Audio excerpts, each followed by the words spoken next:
Got a big box of Kleenex in the middle. Okay, good morning. We are live.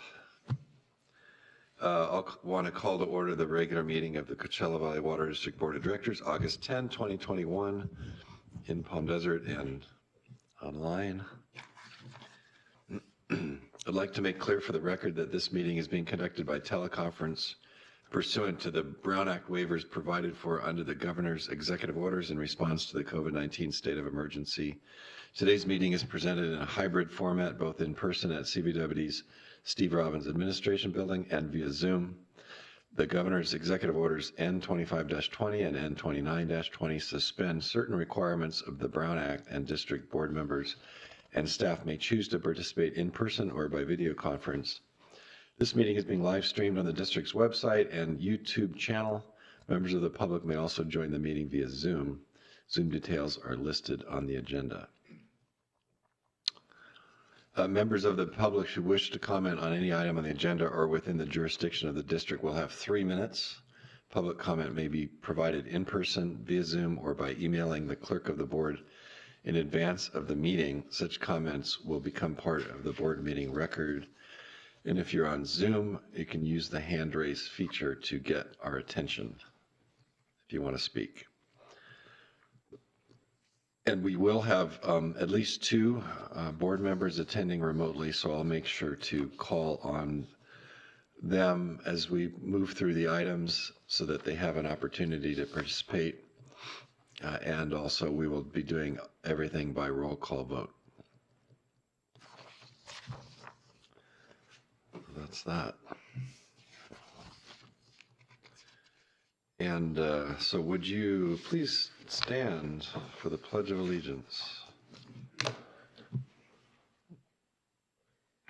pledge allegiance to the flag of the United States of America and to the republic for which it stands, one nation, under God, indivisible, with liberty and justice for all. Oh, that's going to work. And roll call, please. Good morning, President Powell. Here. Vice President Estrada. Here. Thank you. Director Bianco. Here. Director Aguilar. Here. And Director Nelson is currently not on the line. If he does join us, I will make a note for the record. Thank you. Okay, thanks.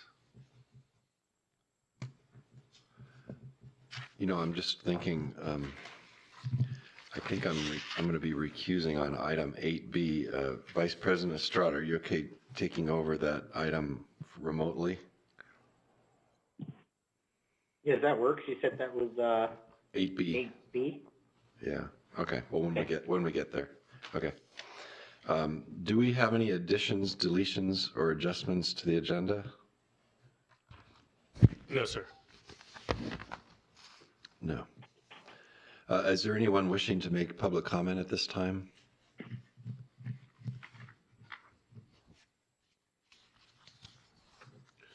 Not in the room. Not in the room, for sure. And I do not show anybody online raising their hand to speak as well. Okay. All right. Well, we'll move on.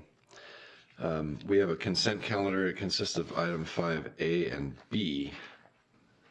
Is there a motion to approve the consent calendar? Move approval. Second. Second by Bianco. And roll call, please. President Powell. Aye. Vice President Estrada. Aye. Director Bianco. Aye. And Director Aguilar. Aye. Thank you. Aye, aye. That passed 4-0 with 1 absent. We have, let's see, written communications that were received. I haven't done one. Staff did distribute a revised Yes. list that So there is were on the 2 dais. items there Correct. that were resolved. Great. And on to action items. And again, we only have 3 of these. 8A, David Wilson, coming on up to the speakers area there. Go ahead, David. Good morning. Morning. Purpose of this item is to authorize the general manager to execute amendment number 1 to task order number 7 with Michael Baker International for the North Cathedral City Stormwater Master Plan project. The amount of the amendment number 1 to Michael Baker is $75,570. The total cost of this request, which includes CVWD engineering, environmental support, and a 10% contingency, is $110,570. The plans and environmental are close to being completed. Through our review with UPRR, UPRR has requested some additional structural modifications to their existing bridge where the flows will be traveling under. And that has triggered a required update to the geotechnical report. And BLM has requested some additional biological reports and assessments for the environmental assessment and the IS, or initial study environmental assessment. The project is included in the existing 2021-22 capital improvement budget in the amount of $250,000. Therefore, there will be no adverse impact to the capital improvement budget. And that will conclude my presentation. Thank you. Any comments or questions, or is there a motion to approve? I'll move approval. I'll make a motion. Oh, okay. I think we have the Director Aguilar with a motion to approve, and Director Bianco, was that a second? That's a second. Yep. Okay. Let's do the roll call vote then. President Powell, Aye. Vice President Estrada, Aye. Director Bianco, Aye. and Director Aguilar. Aye. Thank you. Okay, so that passed 4-0 with one absent. Thank you. At this time, for item 8B, I'll hand the gavel over to Vice President Estrada. I'm going to recuse on that, as I have in the past, just because of a adjacent real property interest that may possibly present a conflict. So I'm going to leave. Okay, thank you. And, Dan, we can start once President Powell is out of the room. Okay, I think he's left the building, Just the room. just the room. Good morning. So I'm here to. Good morning. Good morning. I'm here to request authorization for the Phase 2 Coachella Campus Fire System and Irrigation System Improvement Project. This project involves a design-build contract with WECA in the amount of $1,461,748 to design and construct the Phase 2 water system improvements on our Coachella campus, as well as additional expenditures for a total project request of $1,592,000. So on October 13th of 2020, the board approved the Phase 1 project. So the Phase 1 project really supplied a source of water for the campus for fire protection. Previously, we have an elevated water tank and well on the campus, which provided our non-potable water. However, that tank didn't have sufficient capacity or pressure to provide fire protection. And so on July 8th, about a month ago, we officially connected to the City of Coachella's water system.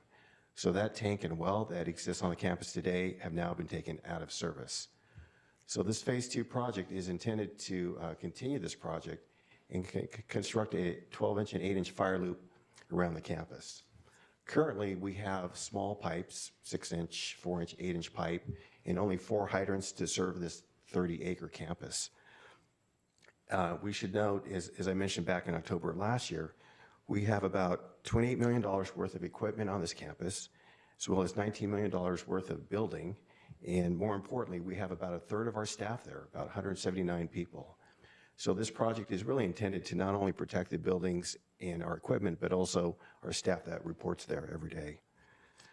So WECA had provided a guaranteed maximum price last year, and they've done a really good job. And based on the work they've done and subsequent negotiations with them, staff proposes to continue this Phase 2 contract with WECA, again in the amount of $1,461,740. This price represents about a 9% increase from the original price that they gave over a year ago, back in July.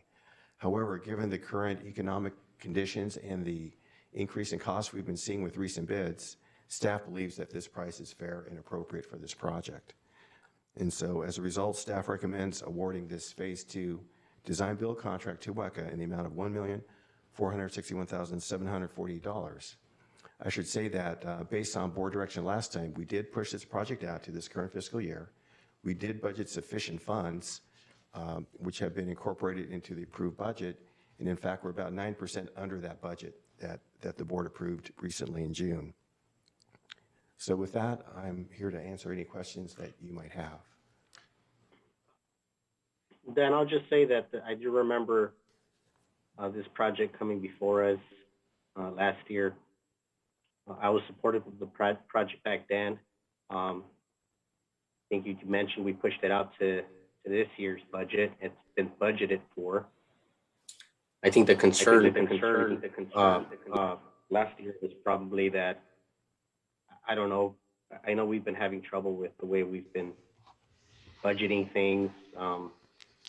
You know, we try to put them out over the duration of the project, and whatever the case was, I know it got pushed out, but in general, I'm supportive of the project, and I'm going to make a motion to approve.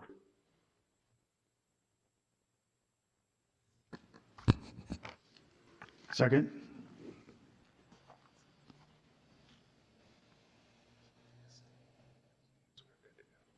Director Bianco, you have any comments?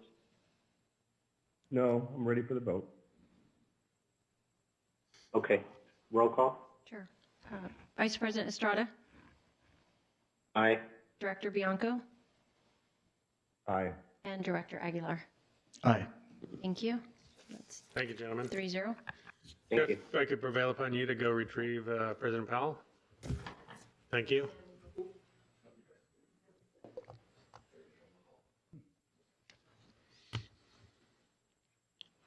Okay.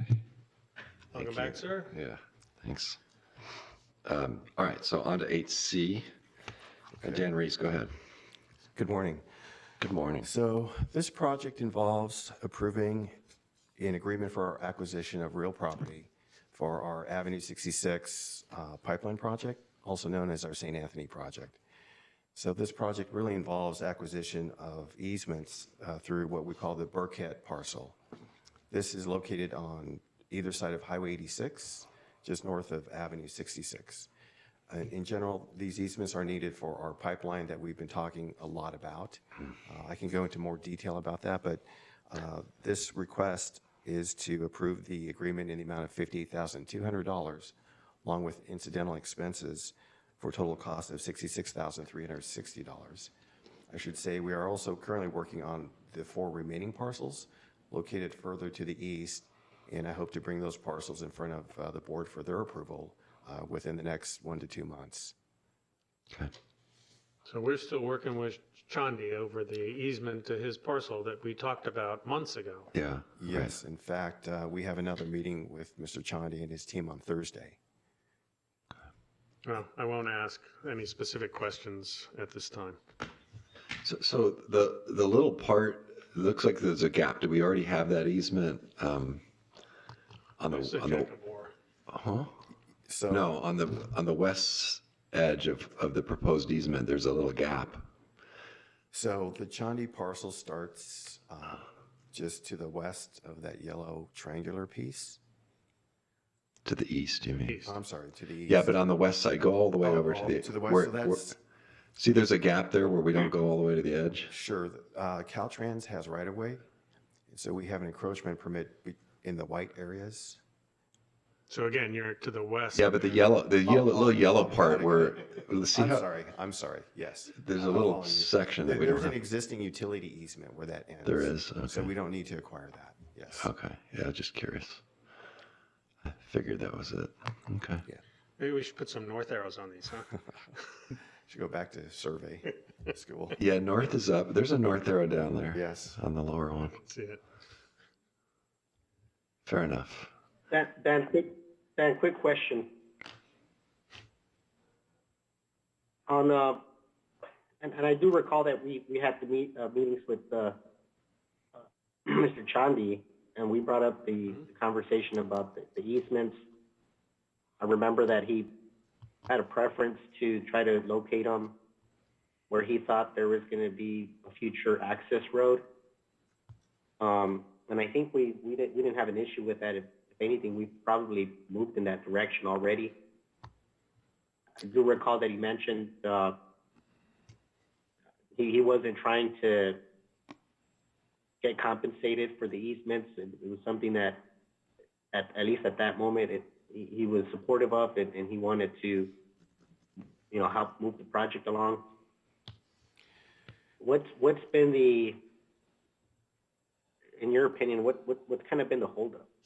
Yeah, and I'm sorry, since this item deals with these particular property owners, I would caution against getting into too many details about another property owner, especially ongoing real property negotiations. If you have a general answer as to the status of how things are going, that'd be fine. Sure.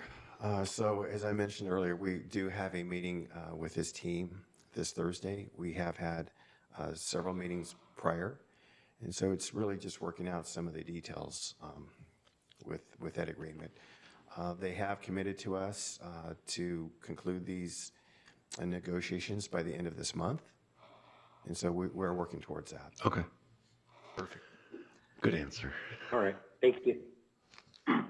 So I have a question. So, and probably this is just because I'm not that familiar with this project, but will this ultimately provide clean water for the residents of St. Anthony's? Yes, it will. So I can take a step back. This is within what we call our Phase 1B project. Our Phase 1A is located to the east. It's under construction. It's part of the Great Separation Project into Mecca. Our Phase 2 project to the west, on the other side of the Expressway Highway 86, is currently under design as we speak. So when would you expect that there would be water access for these families? It depends on the timing of the funding sources, which we are currently seeking right now. We've received $7 million, and Director Estrada can talk more about that. We have been working with not only the state, but also USDA for additional funding. And so those timelines are hard for us to control, but we hope within the next 2 to 3 years. I'll answer for you. Yes, in terms of actually having water. And that's fast. That's going to be very fast, but Yes. I think we are really trying to press the funding agencies to deliver because of the urgency that a lot, specifically the county and some of the legislators are looking for an opportunity to use the $30 million that has been provided for affordable housing. And this transmission main will open up Mecca for that type of development. And so this Avenue 66 or 66th Avenue transmission main is our #1 priority out in the East Valley. There's been a lot of discussion about the 70th Avenue to provide connections for another group of mobile home parks. But this one, 66th Avenue, is the priority. So we really are trying to fit together the right funding pieces to move forward. The design has been approved for Phase 2, I believe. Correct. I think we just approved that in June or just recently. Correct. Phase 1A is under construction. Phase 1B is almost completely designed, and we'll be putting that out to bid before the end of this calendar year. But it's Phase 2 that is the longest piece of the pie. And that's why we've got to kind of piece together different funding sources. I think the state's limit is $10 million if it's a regional public water system. It's only $5 million if it's a single source. So, sorry to be too Jim, if I could add just for Director Aguilar's benefit, and I know that President Powell has mentioned this in the past, but the name is a little bit sometimes maybe confusing because it's really the Avenue 66 project, and there's a reason why we chose the name St. Anthony's, but but it's really a bigger project that benefits more than St. Anthony's. As you mentioned, it's the backbone that we need to kind of open up the region there, consolidate over a dozen small water systems, and open up more capacity in NECA for these affordable housing projects.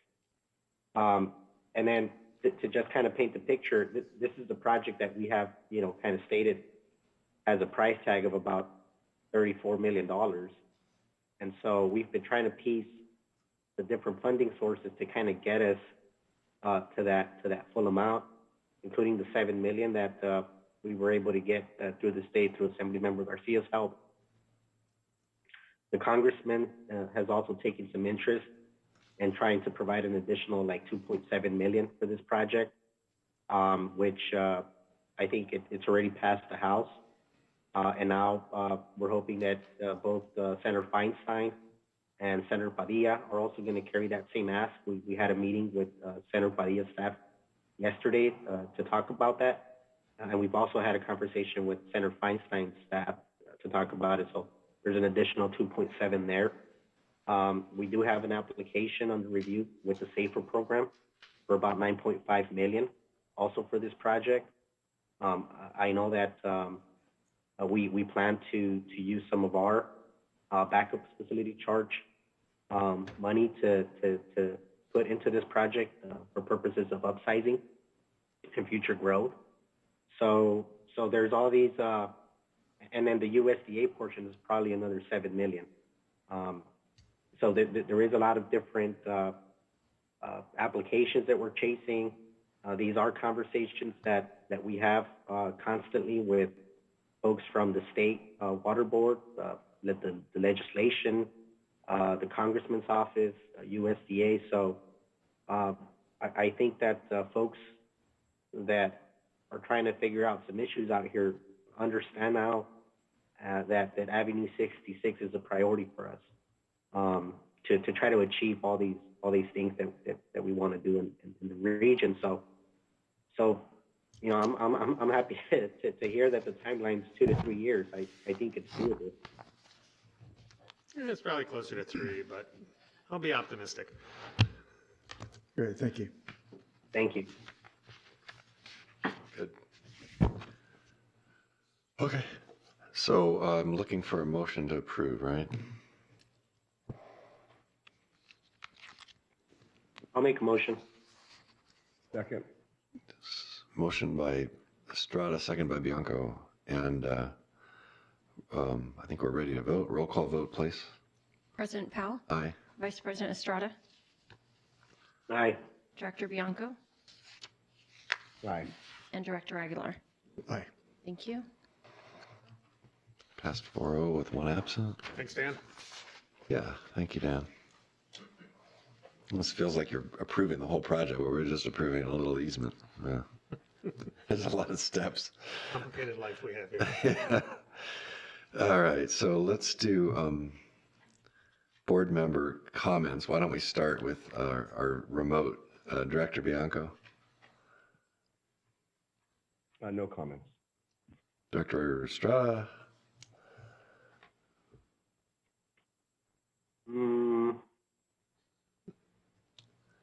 No comments.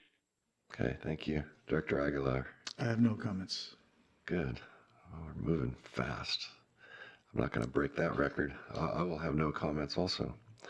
So 9BI, we have meetings. First one, July 27th, US EPA. Director Estrada?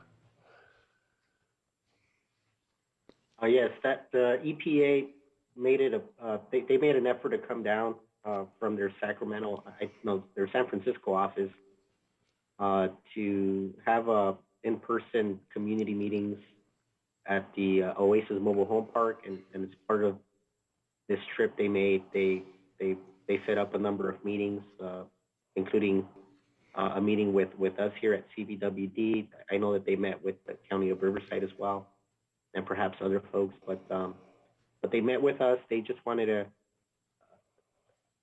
I think they wanted to share some information with us. They wanted to hear what we were working on, and really try to put the pieces together, understanding that there's a lot of moving parts with the Oasis Mobile Home Park situation. So I met with Jim and their staff, their director and their manager.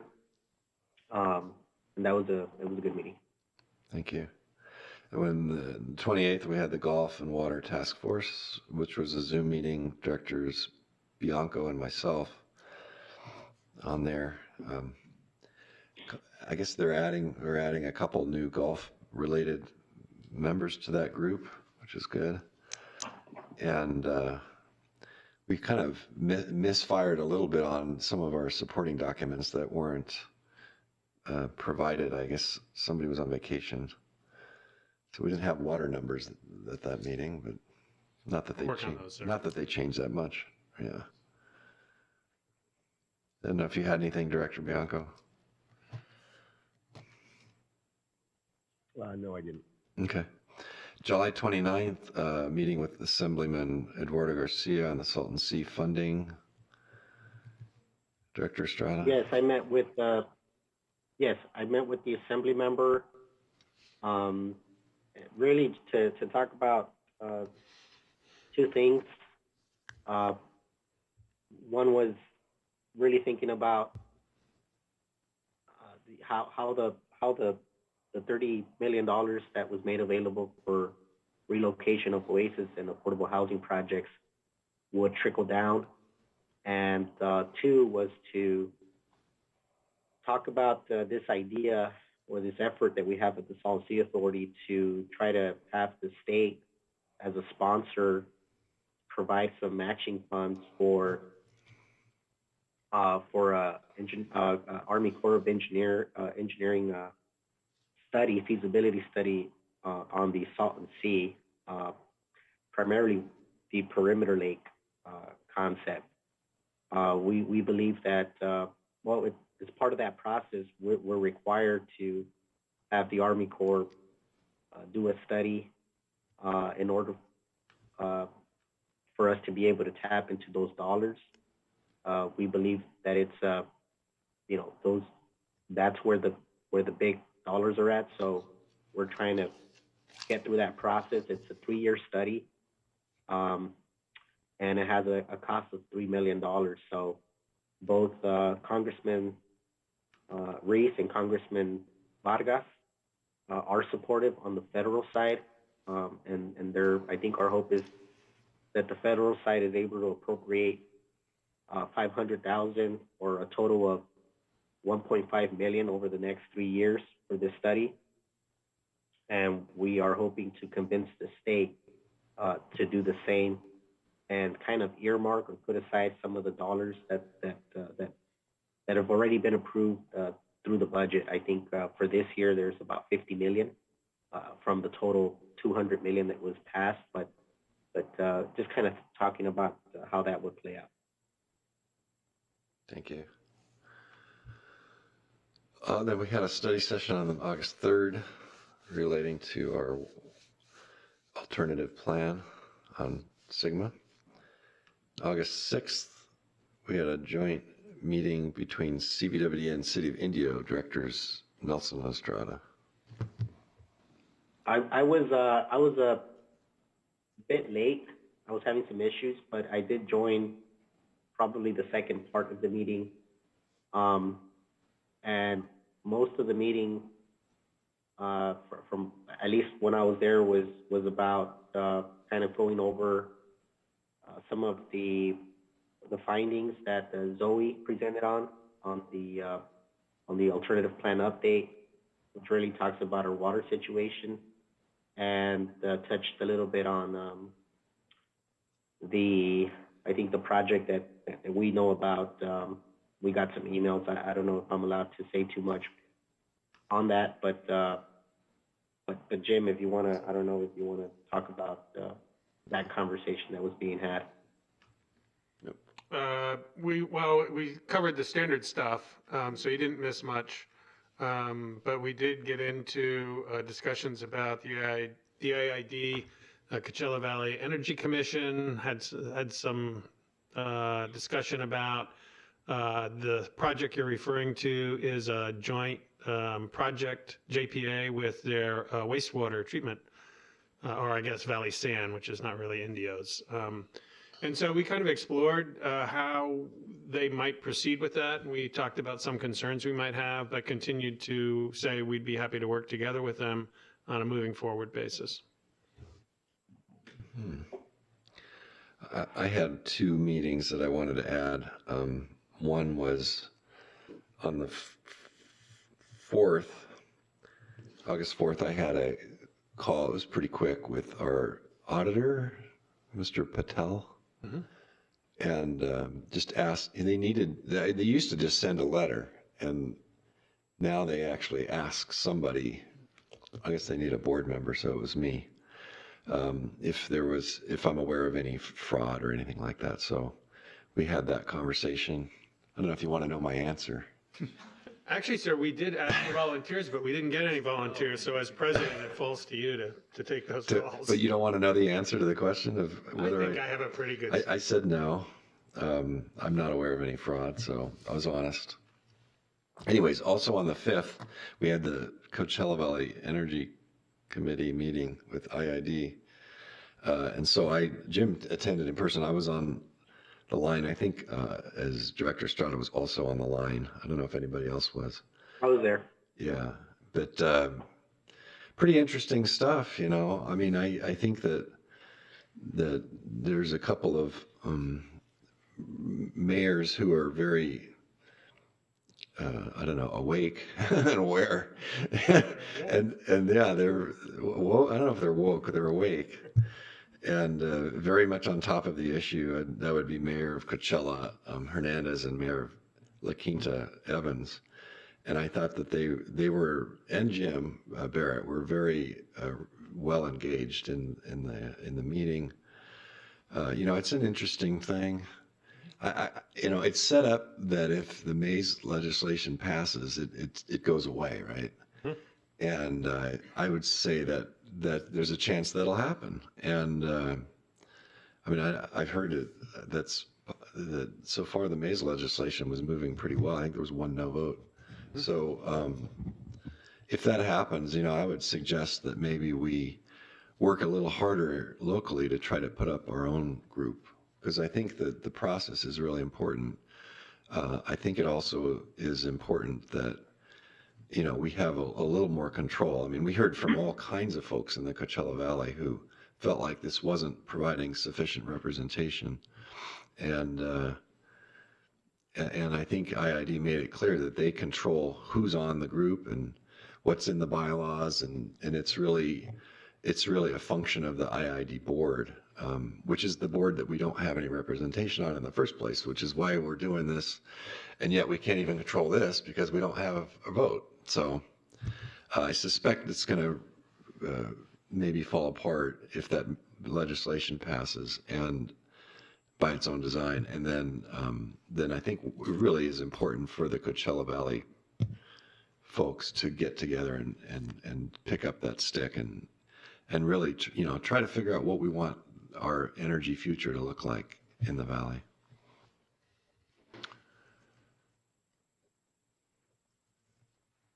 And I know, Director Estrada, did you have anything else? Yes, I just want to thank Jim for being there in person. I think he did a great job. So I want to thank him for that. And I agree with you that Mayor Evans and Mayor Hernandez also did a great job in trying to really ask the question, you know, what is this going to do, or how is it replace the need for representation, really asking the question on commitments. And I also like the comments from some of the community members. Obviously, I got a sense that the community does feel like there needs to be some sort of solution here with the outages that appear to happen frequently. And I guess I'll say the same thing that I think I've heard some of the members of that commission say, and I know that other folks have been saying it, and I think they've been saying it because maybe IID continues to say that this is an attempt maybe of the entire Coachella Valley or the Eastern Coachella Valley or CBWD, an attempt to go after their water. And Jim, you made it clear that this is not about water. We don't need to be scheming to try to secure water. We could do it through negotiations. We've done it in the past, as you mentioned, and if we need to secure more water, we will do that in the right way, not by trying to scheme around. So at least for me, this is not about water. It's never been about water, but it is about energy. So I think that was the message that some folks wanted to make clear. Yes, That's it. thank you. President, can I make Yeah, make a comment on this? go ahead. Yeah, so you know, I did not see it. I wish I did. And since CBWD doesn't really have a seat on that commission, I think the biggest portion of this whole thing needs to be told to every member there, and that is who owns the transmission lines. And that, to me, is the elephant in the room. And, you know, IID is assuming that they own the transmission lines. And I think the citizens of the Eastern Coachella Valley believe that the ratepayers own the transmission line. And that is the biggest hurdle on this whole thing. And if we can figure out how to figure that portion out, whether it's by a judge or a commission or whoever, the state, then that will put a framework together on which direction the Eastern Coachella Valley can head, in my opinion. And so I think that really needs to be made clear to everybody on that board, that position. Those are my comments. Yeah, thank you. You know, that came up, and the obvious answer is, and I think they said it, I think it might have been Hank said it in the meeting, well, IID owns those assets, which is true. So then the question is, who owns IID? Right? I mean, that's what we got to figure out. Yeah. I completely agree with you, Director Bianco. Okay, so any other meetings? Yes, Director Powell, I have some additional news. On the second, I had a U.S. Water Alliance California Consolidation Project convening number 2. It was a statewide workshop, working group made up of agencies, nonprofits, and water board staff and board members. And it was really to try to talk about how to improve the various programs at the state level that are meant to provide funding for consolidation of systems. You know, how to make the process maybe quicker, how to make it more effective, more efficient, and at the end of the day, how to get these dollars into projects.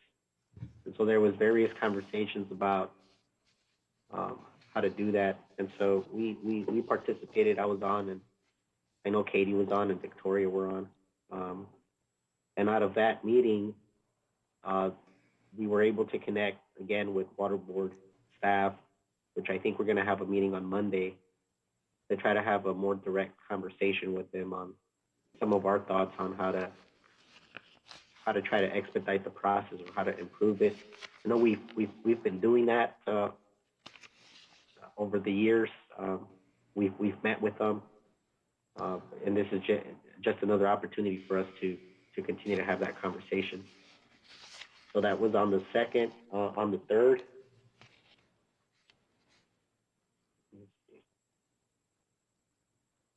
Okay. on the 3rd, we had that meeting with we had a meeting with the supervisor's office, including the supervisor, the congressman's office, including the congressman, the assembly member's office, including the assembly member and their various staff. We were there as well to talk about how we would tackle this Oasis situation and try to make use of the $30 million that has been made available by the state to relocate the Oasis folks. We got into a lot of the legal conversations surrounding Oasis, which sound similar in nature to the Doodleville issue. And so I think there's some direction that came out of that. And I think that's it for that. On the 9th, yesterday I had a meeting with Salton Sea Authority, our lobbyist at the Salton Sea Authority, both at the state level and the federal level, and the chairman of the water board, Joaquin Esquivel. And it was really as part of this effort that I mentioned earlier that I had a conversation with the assembly member about how to get the state to be a sponsor of this Army Corps feasibility study that would open up our ability to tap into some of those dollars for the remainder of the perimeter lake. And so we had an interest in talking to the chairman of the water board, because it seems like he had done some of this work back when he was working with Senator Boxer's office. I think they did some work to try to tap into these funds also. I'm not sure what the end result of that was, but we wanted to talk to him just to see if he had any suggestions, how he felt about it. And at the end of the day, if he could be supportive of this effort. Our next meeting is going to be with the Secretary, Crowfoot. And so we just want to make sure that, as we get to him, we've already kind of made the rounds with the chairman, with the assembly member. And at this point, it kind of seems like it's making sense. And that's what we're trying to do. Good. Anyone else?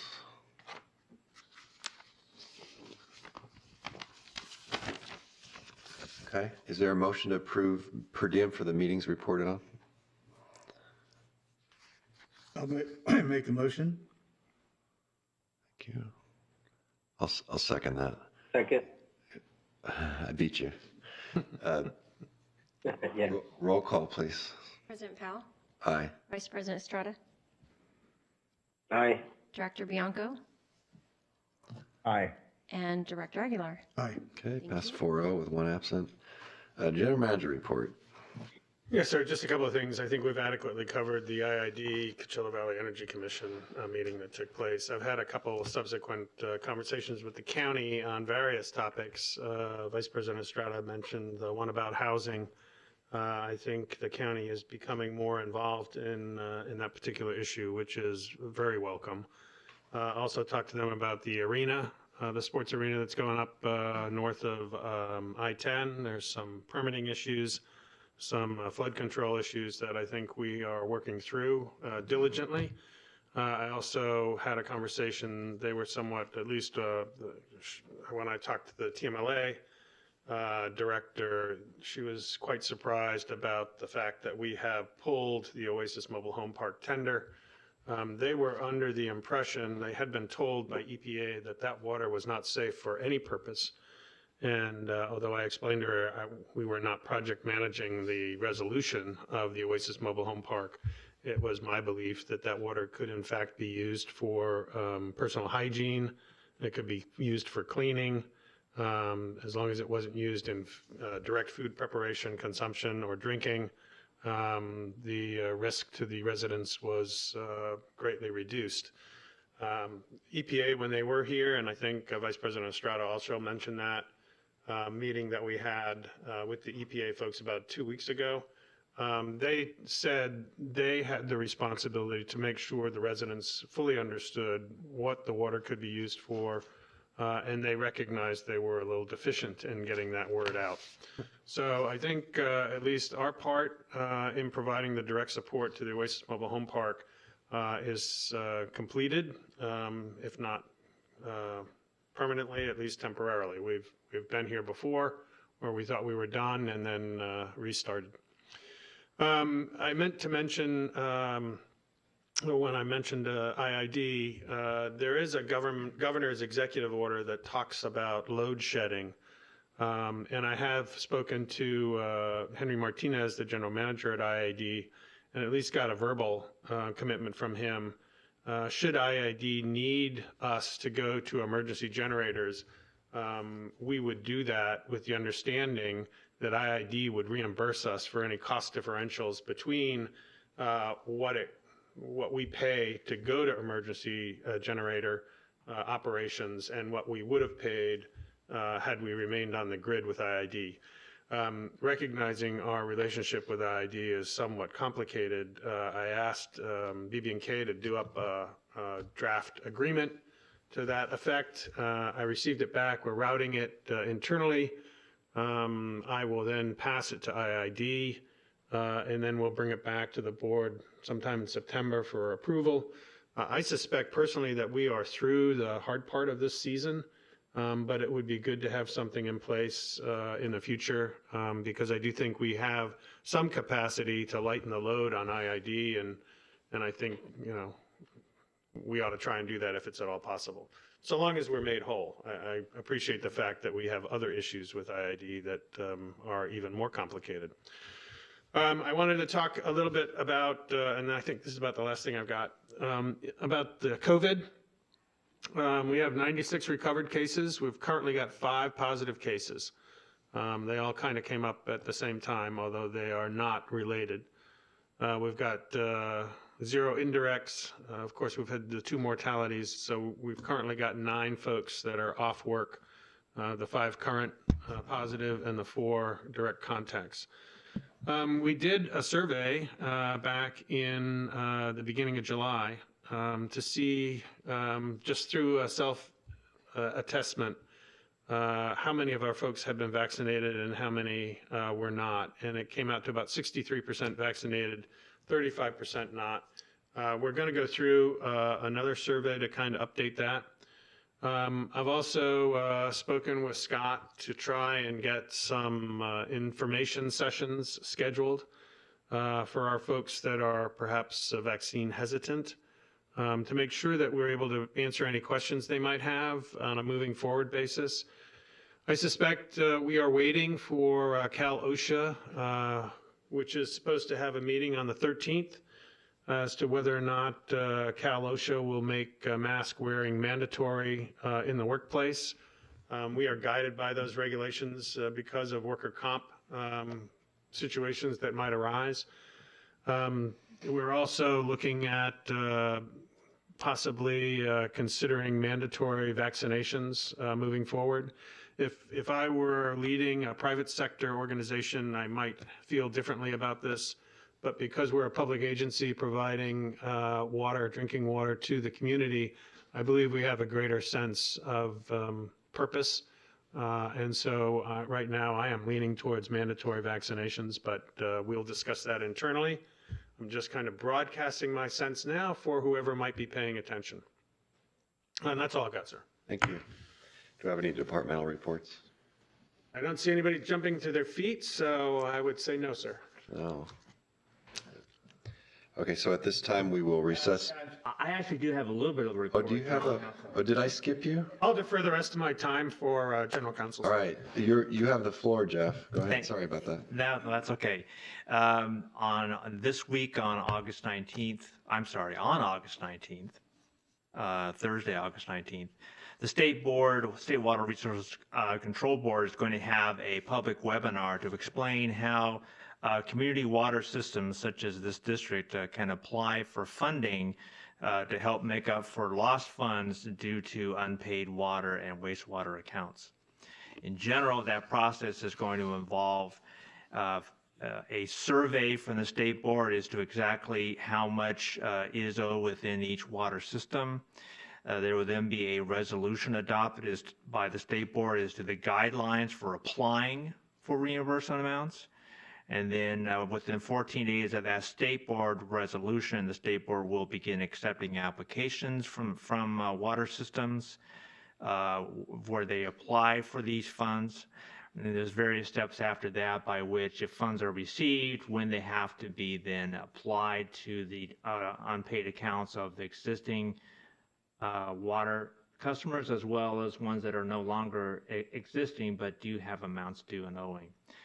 So the process is starting on August 19th. There's a survey that will be sent out to water systems by the state board. That survey will then follow with an application from the state board, and then funding will result therefrom.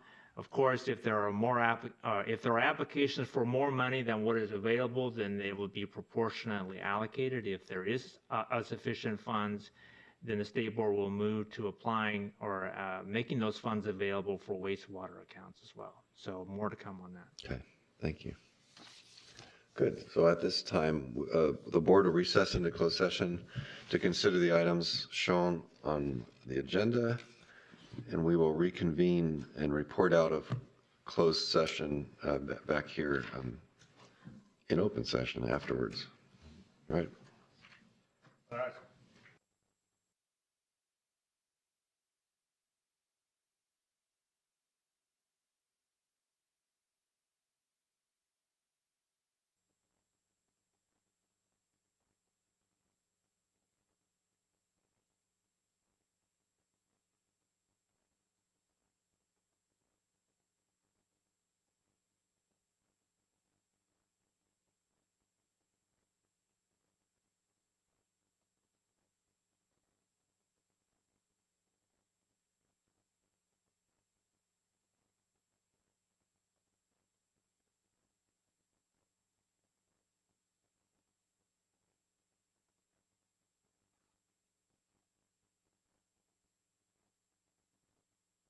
All right. Are we on the Zoom? Anthony's on? Anthony's on. Okay. All right, good. Well, then this is quick because the regular meeting is hereby reconvened, and we do have a quorum on here, one online. We do not have any reportable action from the closed session, and with no further business, we're adjourned.